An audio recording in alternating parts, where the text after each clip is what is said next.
자, 이 시간에 하나님께서 주신 말씀 함께 보겠습니다.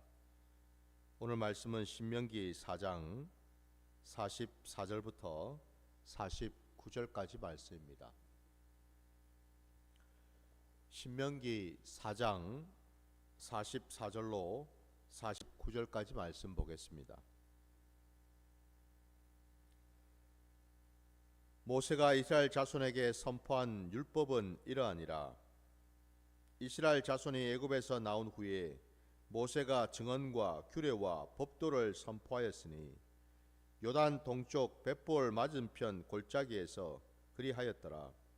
이 땅은 헤스본에 사는 아모리 족속의 왕 시온에게 속하였더니 모세와 이스라엘 자손이 애굽에서 나온 후에 그를 쳐서 멸하고 그 땅을 기업으로 얻었고 또 바산 왕 옥의 땅을 얻었으니 그 두 사람은 아모리 족속의 왕으로서 요단 이쪽에 돋는 쪽에 살았으며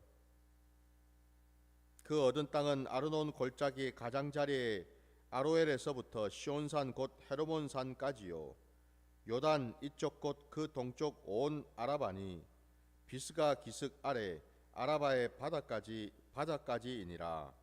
아멘. 오늘 우리에게 주신 이 말씀을 가지고 말씀의 실체라는 제목으로 말씀을 증거하고자 합니다. 오늘 우리가 읽은 이 말씀 안에 모세가 그 광야에 나온 이스라엘 백성들, 다시 말씀드리면 오늘 본문에 의하면은 그들은 지금 요단 동편 그 땅을 이제 차지했다라고 말씀하고 있고, 그 요단 동편 또 그 땅에서 하나님의 말씀을 선포하는, 오늘 우리가 읽은 이 본문 45절에 보면니까 이스라엘 자손이 애굽에서 나온 후에 모세가 증언과 규례와 법도를 선포하였으니 요단 동쪽 벳볼 맞은편 골짜기에서 그리하였더라 라고 되어 있습니다. 그러니까 요단 동편 있는 그 땅에서 모세가 이스라엘 백성들에게 하나님의 말씀을 선포했다. 그 말씀이 증언과 규례와 법도라고 되어 있습니다, 여러분. 증언은 글자 그대로 그죠? 모세가 직접 경험한 거잖아요. 증언 아닙니까, 여러분? 증언. 그러니까 증인된 자로서 하나님의 말씀을, 그러니까 다시 말씀하면 하나님께서 어떻게 역사하시고 어떻게 말씀하시고 어떻게 일하셨는지를 세세하게 하나하나 직접 보고 느끼고 깨달은 바대로 가감없이 전했다라는 뜻이지 않습니까? 그죠? 이게 증언 아닙니까, 여러분? 우리가 세상에서도 여러분 증인이 법정에서 증언을 할 때에 거짓 증언을 하면은 그도 벌을 받게 돼 있지 않습니까? 그죠? 예. 한마디로 여러분, 증인이 왜 증인이냐? 그가 보고 느끼고 깨달은 그 모든 것이 사실이고 진실이라는 것을 명확하게 드러내는 거죠. 그죠? 그게 증언 아닙니까, 여러분? 그래서 무엇보다도 하나님의 말씀을 증거하고 선포하는 데 있어서 가장 중요한 핵심은 남의 말이 아닙니다, 여러분. 들은 얘기도 아니고, 여러분. 우리 기독교 신앙에서 가장 중요한 것이 뭔가? 내가 만난 하나님, 내가 경험한 하나님, 내가 알고 있는 그 하나님을 온전히 가감없이 빼지도 말고 더하지도 말고 있는 그대로 말씀을 증거하는 거죠. 이게 우리 기독교 신앙이라는 겁니다, 여러분. 주석에 나오는 모든 말씀, 여러분, 물론 우리가 지식을 위해서 어떤 배경 지식이나 우리 신앙을 좀 더 돕기 위해서 때로는 필요할 수는 있겠지만, 그럼에도 불구하고 중요한 것은요, 신앙 서적이라든지 이런저런 성경과 관련된 성경 말씀과 관련된 이런 주석서라든지 이런 내용들은 사실은 엄밀하게 얘기하면 내 것은 아니잖아요. 내가 경험한 건 아니지 않습니까? 다른 자들이 경험한 것들이고 그걸 이제 우리가 참고하기 위해서 보는 것이지 그게 내 신앙이 될 수는 없죠. 그죠? 그게 내 믿음이 될 수는 없어요. 핵심은 크든지 작든지 간에 내가 직접 체험하고 경험한 신앙, 믿음, 그게 진짜이겠지요. 그럴 때 여러분 우리는 믿음에서 떨어지지 않고 우리의 신앙이 여러분 없어지거나 죽은 신앙이 되지 않고 살아있는 신앙이 되는 줄 믿습니다. 모세가 바로 그와 같은 말씀을 이스라엘 백성들에게 직접 선포하고 전하고 있다라는 건데, 오늘 아까도 말씀드린 것처럼 그들이 모세 입술을 통해서 전해들은 하나님의 말씀, 그 말씀을 요단 동편 땅, 엄밀하게 또 여러분 47절 그 하반절에 보면은 요단 이쪽 해 돋는 쪽이라고도 되어 있습니다. 여러분, 해가 돋는 쪽, 당연히 이제 동편 쪽이니까 해가 제일 먼저 떠오르는 쪽 아닙니까 여러분? 바로 그 땅에서 하나님의 말씀이 증거되고 선포되었다 라고 되어 있어요. 그리고 오늘 본문에 모세의 증언에 의하면은 이스라엘 백성들이 애굽을 떠나서 광야로 나온 이후에 그 아모리의 두 왕, 아모리 족속의 두 왕이 있었죠. 오늘 본문에 보니까 아모리 족속의 왕 시혼이라는 자가 있고, 그리고 바산 왕 옥이라는 자가 있습니다. 그 땅을 하나님께서 허락하셔서 그 땅을 차지하게 되었다라고 말씀하고 있어요.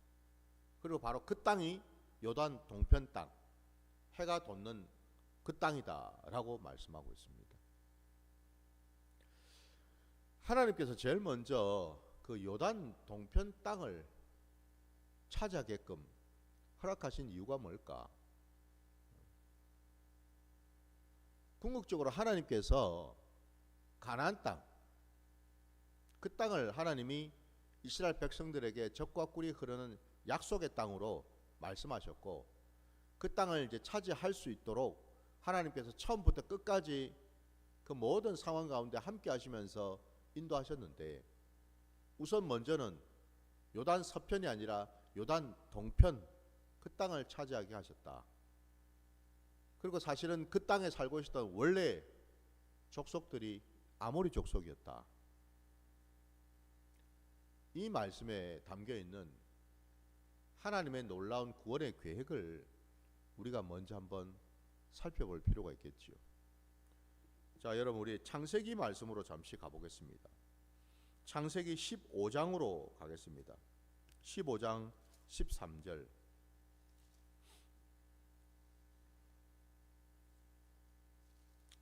창세기 여러분 15장 13절부터 16절까지 말씀 보겠습니다. 여호와께서 아브라함에게 이르시되 너는 반드시 알라. 내 자손이 이방에서 객이 되어 그들을 섬기겠고 그들은 400년 동안 내 자손을 괴롭히니 그들이 섬기는 나라를 내가 징벌할지며 그 후에 내 자손이 큰 재물을 이끌고 나오리라. 너는 장수하다가 평안히 조상에게로 돌아가 장사될 것이요 내 자손은 4대 만에 이 땅으로 돌아오리니 이는 아모리 족속의 죄악이 아직 가득 차지 아니함이라 하시더니. 아멘. 아주 오래전에 그 이스라엘 백성들의 조상인, 믿음의 조상이었던 아브람, 그 아브람에게 찾아오신 하나님께서 그 그와 약속을 하시면서 언약을 맺으시면서 주신 말씀이에요. 근데 방금 우리가 읽은 대로 그 말씀은 장차 되어질 일들에 대해서 말씀을 미리 주셨는데, 거기에 보니까 이 아브라함의 후손들, 자손들, 그들은 애굽 그 땅에서 핍박을 받고 박해를 받다가 하나님께서 때가 되어서 그들을 건져내시고 광야로 인도하셔서 아까 우리가 읽은 대로 마지막 그 16절 말씀에 나온 것처럼 4달 만에 이 땅으로 돌아온다고 되어 있어요. 그 여기서 말하는 그 이 땅이 바로 가나안 땅을 얘기하죠. 하나님이 약속하신 그 땅, 그 가나안 땅인데 바로 그 땅으로 이제 돌아올 터인데, 이는 아모리 족속의 죄악이 아직 가득 차지 아니함이니라 말씀하십니다. 그러니까 아직은 뭐예요? 그 땅을 차지할 수 없다라는 거예요. 예, 미리 이제 말씀하셨으니까. 근데 왜 차지할 수 없느냐? 그 이유가 말씀처럼 그 땅에 살고 있는 아모리 족속, 그 족속들의 죄악이 가득 차지 않았기 때문이다 말씀하셨죠. 여기서 여러분 이 아모리 족속이 나오는데, 이 아모리 족속은 오늘 우리가 읽었던 신명기 4장에 나오는 그 아모리 족속, 바산 왕 옥이든 헤스본을 다스렸던 왕 시온이든 그들이 다 아모리 족속들이거든요. 근데 이 아모리 족속들은 또한 단순히 그냥 아모리 족속만을 의미하는 것이 아니라 가나안 땅 전체에 걸쳐서 살고 있는 모든 족속들을 대표할 만한 그런 족속이다 이 말입니다. 그래서 아모리 족속이라고 할 때는 우리가 일반적으로 아모리 족속만을 가리키기도 하고, 때로는 가나안 전체를 가리키는, 그러니까 가나안 땅에 살고 있는 족속 전체를 대표하는 그런 의미로도 쓰고 있다 이 말입니다. 그래서 여러분, 하나님께서는 일찍이 아브라함에게 이런 말씀을 주셔가지고 이 말씀이 결국 뭐예요? 긴 시간이 흐르고 흐른 뒤에 마침내 성취되고 있음을 우리가 보게 되죠. 말씀대로 그대로 이루어졌다라는 것을 보게 된다 이 말이에요. 그러면은 하나님이 아브라함에게 주신 그 말씀대로라면 오늘 모세를 통해서 이스라엘 백성들이 이 가나안 땅, 오늘에는 이제 동편 땅이지만 이 땅을 어쨌든 차지할 수 있게 된 이유는 무엇 때문입니까? 이스라엘 백성들이 똑똑하고 잘나고 공로가 많아서 주신 게 아니라는 거죠. 분명히 하나님은 말씀하셨잖아요. 아모리 족속들의 그 죄악이 가득 찼기 때문에 비로소 이스라엘 백성들이 이 땅을 차지할 수 있게 되었다라는 거죠. 하나님은 아모리 족속들의 그 죄악을 계속해서 보고 알고 계셨다는 사실입니다. 그래서 마침내 하나님 보시기에 그 아모리 족속들의 죄가 가득 찬 것을 보시고서 때가 되셔서 이스라엘 백성들로 하여금 약속하신 그 땅을 허락하셨다라는 거예요. 믿으십니까? 하나님의 모든 말씀은 여러분, 우리가 분명히 기억해야 될 것은 하나님의 입술에서 나오는 모든 약속으로부터 시작되고 마무리가 된다라는 겁니다. 그래서 우리가 믿는 하나님 아버지는 어떤 분이신가? 약속하시는 하나님이시다라는 거예요. 믿으십니까? 그 약속을 성취하시고 이루시는 하나님이요.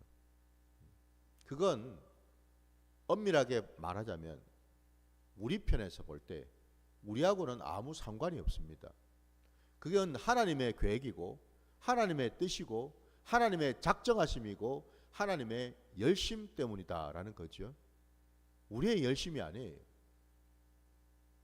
한번 생각해 보십시오. 내 입술에서 나오는 그 말들, 기도 가운데든 나오는 말들 중에서 때로는 여러분 내 수준과는, 내 형편과는, 내가 가지고 있는 이 어떤 자격과는 아무런 상관이 없는 기도가, 말씀이 터져 나올 때가 있어요.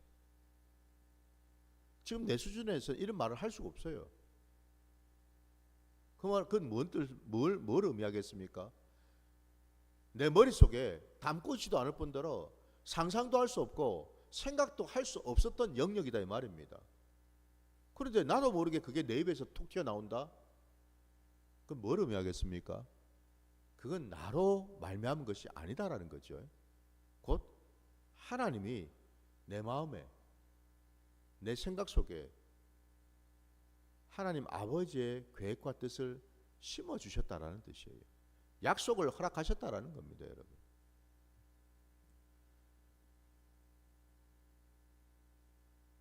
여러분들께서도 평소에 기도하시잖아요. 기도하실 때에 단지 그냥 내가 간구하는 어떤 그런 기도도 있죠. 우리 어떤 필요를 위해서.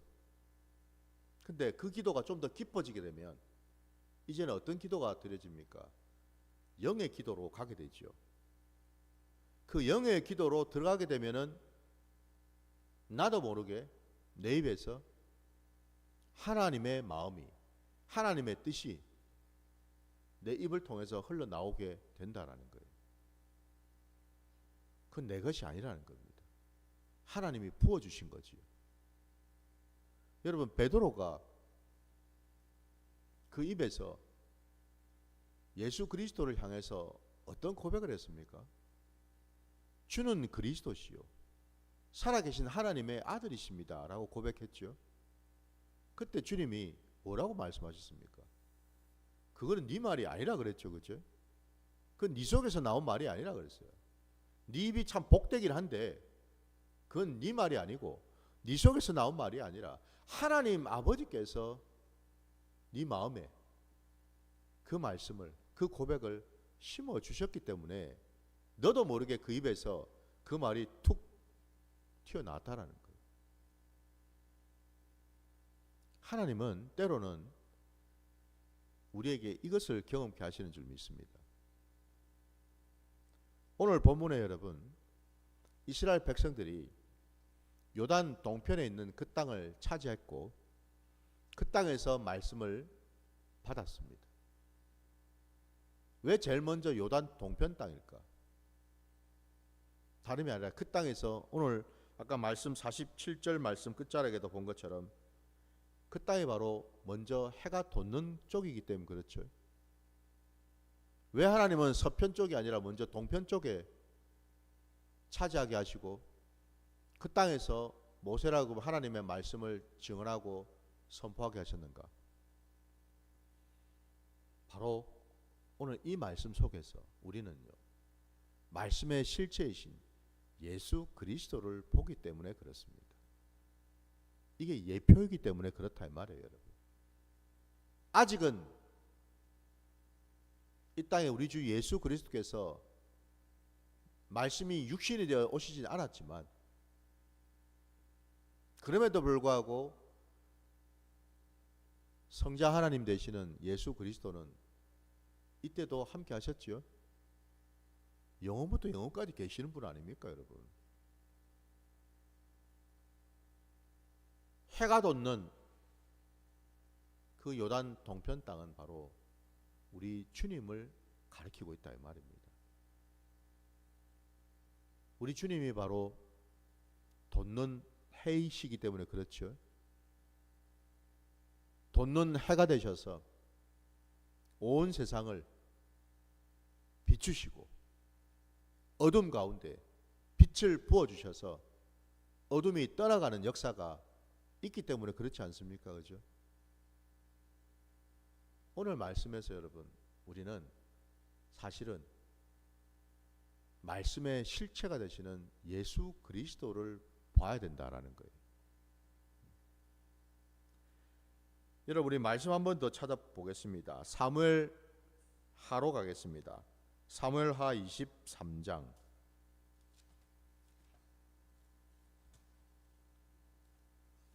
사무엘하 23장 1절부터 7절까지 말씀. 이는 다윗의 마지막 말이라. 이세 아들 다윗이 말하며 높이 세워진 자, 야곱의 하나님께로부터 기름 부음 받은 자, 이스라엘의 노래 잘하는 자가 말하노라. 여호와의 영이 나를 통하여 말씀하시며 그의 말씀이 내 혀에 있도다.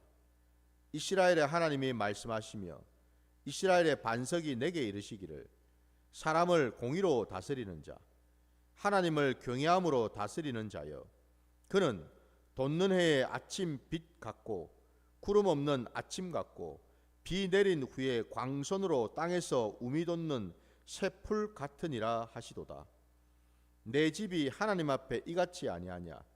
하나님이 나와 더불어 영원한 언약을 세우사 만사에 구비하고 견고하게 하셨으니 나의 모든 구원과 나의 모든 소원을 어찌 이루지 아니하시랴. 그러나 사악한 자는 다 내버려질 가시나무 같으니 이는 손으로 잡을 수 없음이로다. 그것들을 만지는 자는 철과 창자루를 가져야 하리니 그것들이 당장에 불살리리로다 하니라. 아멘. 다윗이 죽기 전에 마지막으로 남긴 말씀이에요. 예언의 말이다 이 말입니다. 오늘 말씀 속에 이 다윗의 남긴 이 말 속에 4절 말씀에 그죠?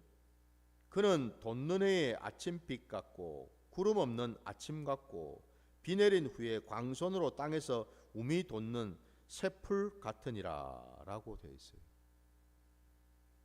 여기 돋는 해의 아침빛. 다윗은 여러분 누구인가? 다윗은 사실은 여러분 우리 주 예수 그리스도를 예표합니다. 믿습니까 여러분? 이 땅에 오실, 우리가 아는 대로 육신적으로 그죠? 하나님께서는 다윗의 허리에서 예수 그리스도가 나오도록 하셨죠. 물론 우리 주님은 남자의 후손이 아니라 여자의 후손이십니다. 성령으로 이 땅 가운데 오게 하셨지만 어쨌든 육신적으로 볼 때에는, 혈통적으로 볼 때는 하나님의 계획 안에서 다윗의 자손으로 이 땅에 오게 하셨는데, 그 점에서 다윗은 이 땅에 오실 메시아 그리스도의 예표가 되는 자이다라는 거고, 그의 입술에서 나온 하나님이 부어주신 하나님의 영으로 그에게 부어주신 말씀은 다윗 그 육신 속에 나온 말이 아니죠, 그죠? 하나님이 부어주신 거예요. 곧 하나님의 말씀이다 이 말이에요. 근데 그 하나님의 그 말씀에 방금 읽은 대로 그는 돋는 해의 아침빛 같고라고 되어 있습니다. 우리 주님이 바로 돋는 해의 아침빛과 같은 분이시죠.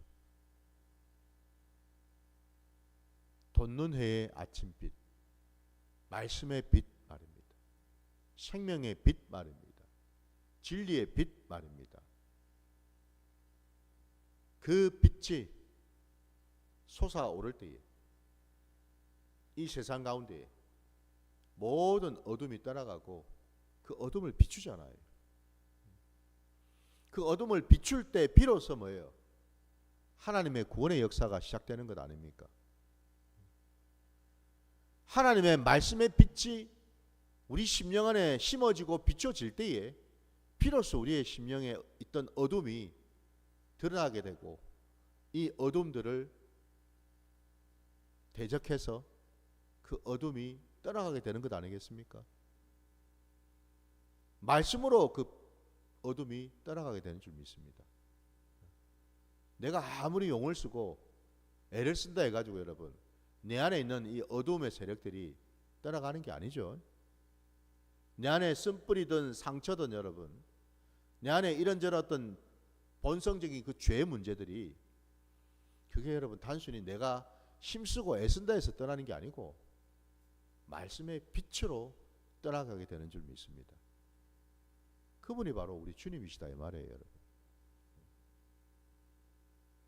말씀 하나 우리 마지막으로 더 찾아볼게요.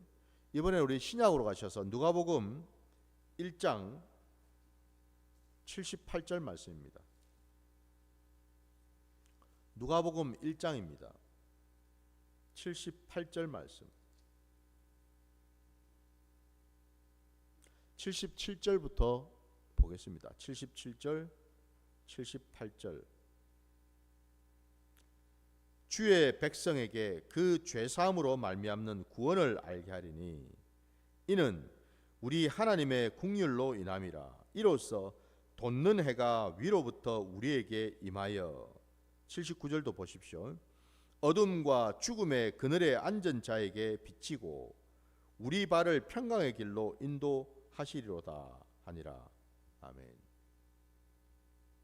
세례 요한의 아버지 샤가라가 묶였던 혀가 풀어져서 그가 마침내 성령의 감화 감동을 받아 그 입술에서 예언을 합니다. 자신의 집안에 낳을 수 없었던, 있을 수 없었던 자식을 보내준 것도 그렇고,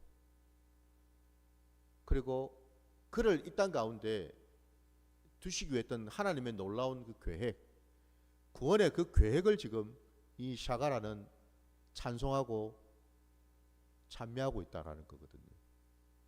그 내용 중에 아까 우리가 읽었던 78절에 보니까 이로써 돋는 해가 위로부터 우리에게 임하여라고 되어 있습니다.